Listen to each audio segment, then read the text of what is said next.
When I was little, I'd lay awake unable to sleep, imagining clawed hands grasping from the shadowy void under my bed. My parents would comfort me, saying monsters weren't real. But at 8 years old, I learned the chilling truth: sometimes they are. It started as faint scratching beneath the mattress late at night. Easy to pass off as restless imagination. But soon I awoke to more violent sounds, knocking, snarling, heavy breathing inches below me. I told my parents, voice shaking with fear. They checked under the bed, found nothing but dust bunnies, and dismissed my claims. But the commotion continued night after night. I'd curl up paralyzed, praying for morning. Then I noticed the scratches. Jagged marks down my wooden bedposts. Like something was clawing to get up. When I showed my parents, they blamed the cat. But I knew these were from something far more sinister than a pet. One night, the sounds grew guttural, almost pained. My dread overwhelmed me. Refusing to close my eyes, I stared over the mattress edge into the dark crawlspace. As my vision adjusted, I detected subtle shifting. And 2 glowing orbs glaring back up at me. I nearly screamed, but stifled it to a whimper. The eyes disappeared with a rustling thump. I leapt up, flipped on the lights, and spat rapid prayers, willing the sun to rise. There was no more sleep that night. But when I told my parents what I'd seen, their frustration grew. They sent me to therapy, claiming I was acting out for attention. The psychiatrist tried adjusting my meds, telling me these were common childhood hallucinations. I insisted over and over it was real. No one believed me except my little sister, Kelly. Late at night she'd crawl in bed with me while the thing knocked and scraped beneath us. We'd cling together, waiting out the horror until sunrise. One weekend while my parents were away, past midnight we lay huddled in fear to the usual sounds. Then Kelly gasped, pointing, an inhumanly long arm was slowly emerging from under the bed.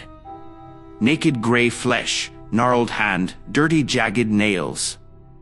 Gripping the floorboards, it dragged forward another gruesome limb, grunting and wheezing with effort. I shrieked for Kelly to run. Adrenaline surging, I leapt up and stomped the creature's emerging arm with all my strength. Bone crunched horribly under my heel. An inhuman wail rang out as the maimed appendage withdrew into darkness. Kelly and I crashed into our parents' room, crying in terror as the wounded beast howled in pain from my bedroom. No one would believe this. We had to get out of there tonight. Throwing on jackets over PJs, we grabbed flashlights and snuck outside into the woods behind our house. We picked a large oak to perch in, trying to calm each other as the creature's enraged cries echoed around us. We didn't dare go back inside. When dawn broke, the house went silent. Cautiously, we re-entered, floorboards askew, furniture smashed and claw marks gouging every surface. My room was in shambles, bed overturned, mattress shredded and stained with dark viscous liquid. But the monster was gone. I sobbed with relief. It was over. Or so I believed. But a childhood's worth of fear doesn't simply vanish. The paranoia and panic lived on inside me even after we moved away from that house. I saw shadows move at night, heard phantom noises no one else did. Hallucinations, they said. I wanted so badly to leave those memories behind, to believe the doctors who swore it was just an overactive imagination run wild. I let their pills fog my thoughts, trying to forget. But the shapeless doubts lingered under the surface. Until a week ago, when my reality fractured once again. As I prepared Kelly's old room for my daughter to move into, the squeak of a floorboard behind me spun my pulse into a frenzy. I knew nothing should be there. Heart throbbing, I turned to see jagged claw marks splitting the hardwood where nothing had been a moment before. My racing mind threatened to snap until an all too familiar wheeze emerged from the closet doorway, sending me shrinking back in primal horror. Two glowing eyes hovered in the dark. And suddenly I was that terrified child again, the demon from my past returned. Over 2 decades vanished, fears resurrected.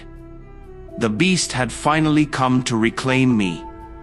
It lunged from the shadows, taller than before but just as hideous, flesh glistening.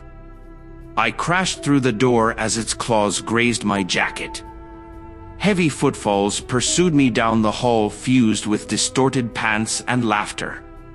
Terror greater than ever overwhelmed me. This was no delusion. The monster had never really left. It had only been lying dormant somewhere, out of sight. And now its patience was through. Fleeing outside onto the quiet suburban street, I glimpsed neighbors turning my direction.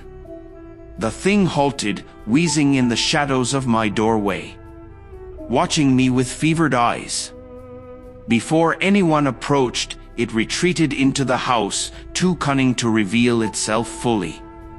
But it will never leave now. My home belongs to it. Nowhere is safe. They try medicating me again, talking of moving me someplace I'll get the care I need. They think it's a psychotic break. If only that were true. Because the monster under my bed was real.